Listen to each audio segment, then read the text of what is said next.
গণপরিবহন বলতে আমরা কি বুঝি? গণপরিবহন বলতে আমরা শুধু বাস আর ট্রাক এটাই বেসিক্যালি বাসটাই বুঝি। কিন্তু সড়ক পরিবহন আইন ২০১৮ সেকশন ১১ তে গণপরিবহন বলতে বলা হয়েছে ভাড়ার বিনিময়ে যাত্রী পরিবহনের জন্য ব্যবহৃত অথবা ব্যবহারের জন্য উপযোগী যেকোনো মোটরযান। মূল শব্দটা ২ টা। ভাড়ার বিনিময়ে যাত্রী পরিবহন অথবা যেকোনো মোটরযান। মোটরসাইকেল, মোটরযান।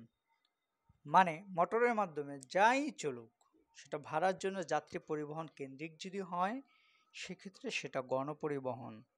এখানে কিন্তু বাস আলাদা উল্লেখ করা হয় নাই।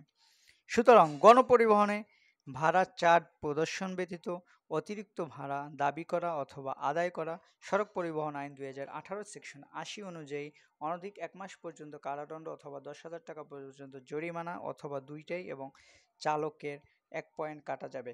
সুতরাং যেসব মানুষ এতদিন এটা জানতেন না, শুধুমাত্র হয়রানির শিকার হতেন, আপনারা জানুন আপনাদের জন্য একটা আইন কিন্তু আছে, আপনাদের একটা অধিকার রয়েছে, সেটা হলো গণপরিবহনে ভোগান্তির শেষ।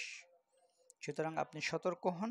গণপরিবহনের যে নৈরাজ্যকর একটা পরিস্থিতি আমাদের সমাজে রয়েছে সেটাকে সমূলে উৎখাত করার জন্য যেটা ১৮ সালে নিরাপদ সড়ক আন্দোলনের মাধ্যমে যেরকম একটা অগ্রগতি হয়েছিল, সেই অগ্রগতি কিন্তু এখন দিনে দিনে আবার ডাউন হওয়ার চেষ্টায় আছে।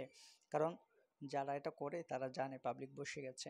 সুতরাং আমাদেরকে এই আইনটা জানতে হবে। নিরাপদ সড়ক গড়তে হলে নিরাপদ সড়ক আইন জানতে হবে, গণপরিবহন জানতে হবে, গণপরিবহনের ভাড়ার সিস্টেমকে জানতে হবে, গণপরিবহনের কী কী সংজ্ঞা কী কী রয়েছে সব কিছু জানতে হবে। সব কিছু আমি আপনাদের সামনে ইনশাআল্লাহ নিয়ে আসবো।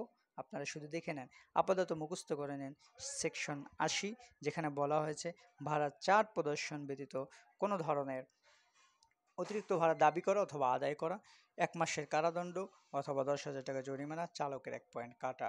এবং গণপরিবহন বলতে বোঝানো হয়েছে সেকশন ১০-এ যে ভাড়ার বিনিময়ে যাত্রী পরিবহনের জন্য ব্যবহৃত বা ব্যবহারের জন্য উপযোগী যে কোনো মোটরযান।